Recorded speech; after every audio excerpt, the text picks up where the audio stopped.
Iran దగ్గర శుద్ధి చేసిన యురేనియం పెద్ద ఎత్తునే ఉంది. దాదాపుగా 20 అణుబాంబులు తయారు చేయగలది. చిన్నవైతే గనక 45 అణుబాంబులు చేయగలిగినట్టు. చిన్నవంటే ఒక నాగసాకి, హిరోషిమా లాంటి నగరాలను ధ్వంసం చేసిన ఆనాటి అమెరికా వాడినటువంటి అణుబాంబులండి. పెద్దవంటే ఒక దేశంలో పావు వంతు ధ్వంసం చేయగలిగేటటువంటి అలాంటి శక్తి కలిగినటువంటి యురేనియం ఇరాన్ దగ్గర ఉంది. ఇప్పుడు అదే ప్రమాదం కాబట్టి ఇరాన్ దగ్గర అణుబాంబులు తయారు చేయడానికి వీల్లేదు.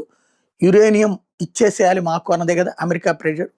డైరెక్ట్‌గా అయితే గనక నీకు చేతనైం చేసుకో, మేము వదిలిపెట్టం అని చెప్తోంది. అందుకే చర్చలు విఫలమవ్వడం, హార్ముజ్ జలసంధిని అమెరికా దిగ్బంధించడం, ఇరాన్‌ని అంతు తేలుస్తానని చెప్పడం ఇయన్నీ జరుగుతున్నాయి. కాల్పుల విరమణ అయితే కొనసాగుతుంది.